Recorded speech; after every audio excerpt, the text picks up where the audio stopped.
여러분이 아시는 바와 같이 일기 신도시, 지금 이거 저도 얘기하면서 일기 신도시라고 그러잖아요. 네. 법이 네. 어떻게 바뀌었어요? 일기 신도시에서 노후 계획 도시로 도시? 바뀌었잖아요. 네. 이렇게 법이 바뀔 정도로 급조된 정책이에요. 선도지구 지정되고 나서 173건, 200건. 반토막 났어요. 죽었네요. 재개발 재건축 시장은 네. 당분간 만만치 않은 시장이다.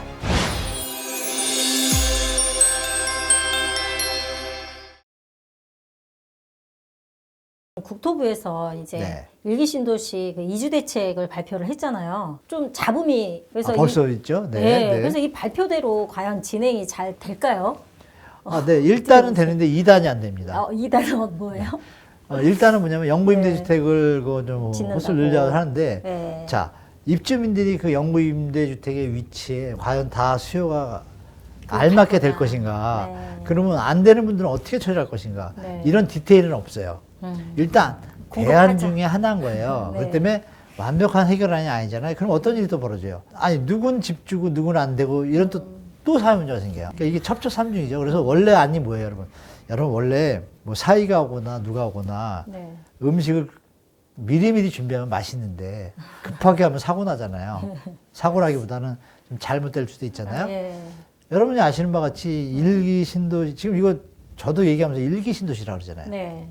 엄밀히 뭐예요? 노후 계획 도시잖아요. 네.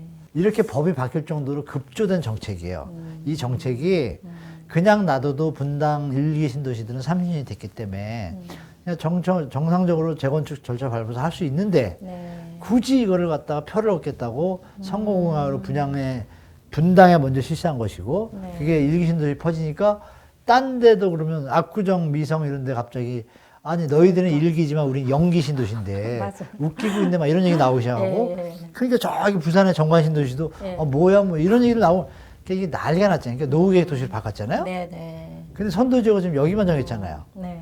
그러면 이런 부분이 뭔지 모르지만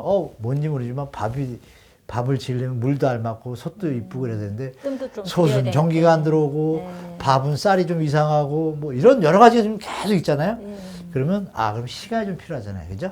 솥을 바꾼다든지 쌀을 이런 과정들이 좀 더 걸릴 거다. 그래서 제가 일기 신도시는 시간이 많이 걸릴 거라고 말씀드렸고 그러니까 재개발 재건축 시장은 네. 당분간 만만치 않은 시장이다. 뭐 이렇게 말씀드리겠습니다. 그러면 지금 네. 정부 계획을 보면 일기 신도시가 2027년에 이주해서 2030년까지 입주시키겠다. 이 얘기는 지금 좀 저는 이제 불가능하다 봅니다. 재개발 재건축 해보신 분들은 다 아실 거예요. 네, 맞아. 그 과정이 이렇게 만만치 않습니다. 지금 동의서 그 90%된 거는 네. 선도지구 지정에 대한 동의서예요. 아, 재개발 재건축에 대한 동의서가 아니란 말입니다. 네. 다시 뽑아야 되잖아요. 네. 그러면 이 선도지구, 자, 보세요. 안에 사시는 분들 중에, 됐다. 나는 그렇지 않아서 팔고 나가려고 그랬는데, 선도지구 되고 나면 팔고 나가. 이런 분도 계실 거고. 그럼 선도지구 때는 동의하지만, 네. 재개발 재건축은 피곤할 수도 있잖아요. 예. 그러면 또 반대할 그러니까 수도 있죠. 사람마다 의견이 들으니까 지금처럼 90%가 가볍게 될까?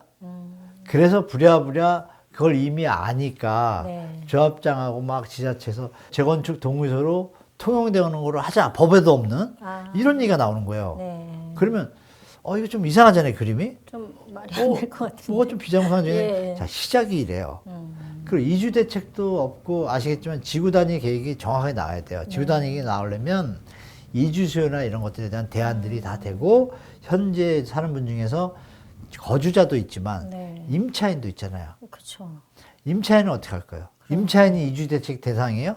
원칙은 아니지만 네. 세입자 이주 대책도 세워야 돼요, 법에. 그렇죠. 그건 세웠어요? 아니잖아요. 그러니까 이런 일들의 일련의 과정의 시간이 네. 생각보다 많이 들지 않습니까? 네. 근데 그거를 다 무시하고 로켓 배송처럼 그건 불가능합니다. 이 네. 환경이 이건 가능해요. 나대지에 정부가 그린벨트를 풀고 보상을 빨리 끝냈어. 네. 이거는 5년에 가능해요. 예.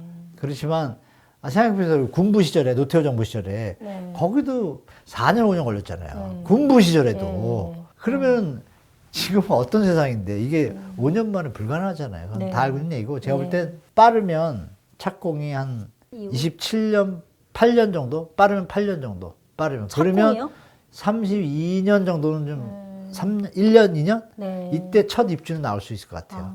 근데 만약에 또 정부가 또 좀 멘탈이 막 돌려서 딱 어느 단지만 공략적으로 네. 집중적으로 하면 원래 그렇잖아요. 네. 모아타운도 시범 단지 예. 1호 하고서 딸랑하고 지금 번동. 비어 있잖아요. 예, 했어요. 그 뉴스에 한 10번 네. 써먹고. 네. 그러니까 이것도 선도지구 중에 분당이 좀 핫하니까 분당의 어느 지역 하나만 딱 시작하고 네. 착공, 샘플로도 나머지 홀딩이죠. 뭐 이런 게 이어질 수도 있어서 네네. 좀 긴 시각으로 보셔야 될 것 같고 추가적으로 전체 지구 단위도 만들어야 되잖아요. 그러면 존치지구라는 개념이 있거든요. 네. 그럼 이 정자동이잖아요. 네네. 요 선도지구는 그나마 난데 네. 나머지 지역은 어떻게 할 거예요? 그러니까 선도지구 지정도 안 된 단지들 그거 여쭤보려고 그랬는데 그거에 이거 어떻게 대한 해요? 매뉴얼도 없어요. 어떻게 지정할지도 없고 그냥 일단 대안으로 립 서비스한 거는 방안을 만들어 보겠다 또는 자체적으로 재건축이 진행될 수 있도록 만반의 지원을 해주겠다라는 얘기까지만 했어요. 네. 매뉴얼이 없어요.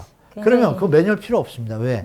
도정법에 의해서 그냥 하면 되잖아요. 자체적으로. 네, 그리고 지자체에서 네. 국토부에 건의해서 용적률 조금 사업성 높이게 올려주면 자체로 하면 되잖아요. 네. 딱 간단하게. 뭐 이렇게 지지고 볶고 피곤하게 해요? 저 이해가 안 되더라고요. 네. 네네. 그리고 요번에 네. 이제 일기 신도시 선도지구 발표하면서 네. 뭐 분당도 좀 집값이 뭐 수억씩 네, 올랐다 네, 이런 네. 기사 나오고 뭐 일산, 중동, 평촌 할 거 없이 난리 났다고. 인근까지 뭐 집값이 올랐다 뭐 이렇게 네, 네. 이제 기사가 나오는데 네. 앞으로도 이 흐름이 계속 될까요? 근데 그 흐름이 그 팩트인지 아닌지는 좀 제가 체크를 해봐야 되겠는데요. 네. 여러분, 이 제일 위험한 게 거래량이 없고 가격만 오르는 거잖아요. 네. 주식시장에서도 거래량이 수반되지 않는 가격 상승은 페이크다. 결국 떨어진다고 하잖아요. 네. 자, 제가 한번 읽어드릴게요. 분당. 네. 올해 초부터 말씀드릴게요. 선도지구 해당되는 지역이죠. 343, 495건 거래량이에요. 네. 807건. 이게 7월, 8월 얘기예요. 좋을 그때 때. 좋을 때 800건, 네. 664건, 584건 줄기 시작합니다. 예. 가을로 들어오더니 201건, 283건, 네. 11월 달에는 251건, 12월은 135건. 네. 올라가는데 거래량은 줄잖아요. 아니, 선도주의 지정 언제 11월 됐잖아요. 네. 거래량이 안 늘잖아요. 예. 그러면 이렇게 얘기하겠죠. 매물이 걷어들였다. 아이, 무슨 소리 하세요. 비싸게 주면 다 팔죠. 그죠? 그게 뭐예요? 가격이 이미 약간 또 이것도 익매점에 왔다. 그리고 더 중요한 건 뭐냐면 또 일산도 마찬가지. 일산도 네. 거래량 255, 260이다 340까지 갔다가 지금은 저번 11월에 185건, 12월에 118건. 네. 그럼 이것도 또 줄고 있잖아요. 예. 그 안양도 마찬가지예요. 안양도 최고 546건까지 갔다가 선도지구 지정되고 나서 173건, 200건. 오히려 반토막 거래량이 났어요. 줄었네요. 네, 그리고 더 중요한 건 음. 가격이 올라간다고 기사를 하잖아요. 우리 시청자분이 정확히 아셔야 되는데, 제가 언론사 사장이었으면 좋겠어요. 가격의 50에서 55%는 오른 가격이고요. 45에서 50%는 내린 가격입니다. 지금. 네. 정확하게 말씀드릴게요. 지금 12월 데이터만 제가 정리했거든요. 세 지역이 다 똑같아요. 물론 부천하고 중동하고 삼본도 뭐 여기보다는 거래량이 좀 작긴 하지만 양상은 비슷하다. 그래서 드릴 말씀은 뭐냐. 선도지구 지정이 돼서 호가가 올라간 건 맞지만 부동산 가격이 다 올라간 것들이 거래가는 게 도리어 털고 나오는 분들도 있다. 싸게. 그러면 이 시장에 대해서 확실하게 미래의 상승 여력이 있다고 믿는 분들이 반 이상은 없다. 반은 믿고 있지만 네. 그럼 시장은 균형을 갈 것이다. 만약에 좀 늦어지거나 어떤 트리거들이 생기면 네. 조정도 받겠죠. 네. 그럼 거기가 지금 서울에 신규 아파트 방배동이 최근에 분양할 게 17억, 18억, 20억 정도인데 네, 네. 거기서 20억을 살까요? 분당에서 20억을 살까요? 당연히 강남 분당 사시겠죠. 분들은 분당에 더 간다고 했지만 네. 아무래도 대중의 입장에서는 강남 가겠죠. 네. 그럼 그 가격은 네. 거품이 있다고도 볼 수 있는 거잖아요. 그러니까 이 분당의 어떤 투자 마인드나 내 집 마련의 개념이 계신다면 들어가서 사실 생각을 해야 돼요. 절대 뭐 전세 끼고 사고 이런 건 금물이고 네. 전세 가격이 예전보다 지금 빠질 겁니다. 이제 갭이 벌어졌거든요. 호가가 올라가면서. 그리고 경기도 일대 대체 지역들이 입주하는 데가 또 있으니까 그런 뭐 효과도 있고. 그럼 제가 볼 때 이 분당 판교가 전세 가격 제가 정확하게 파악을 못 해봤는데 아마 그렇게 올라갈 일은 없습니다. 도리어 조정될 가능성이 있다라고 저는 보고 있거든요. 조정은 이제 하방 쪽으로요. 왜냐하면 자꾸 우리 가처분 소득이 줄고 있잖아요. 저번에도 말씀드렸지만 임차권 등기가 늘고 있잖아요. 다음에 혹시 기회가 있으면 경기도에 대해서 네. 집중 분석을 한번 할 필요가 있네요. 만약에 임차권 등기에 뭐 50% 이상이 경기도에서 나왔다. 이러면 경기도는 전세가 하락이라는 얘기잖아요. 그렇죠. 그렇죠?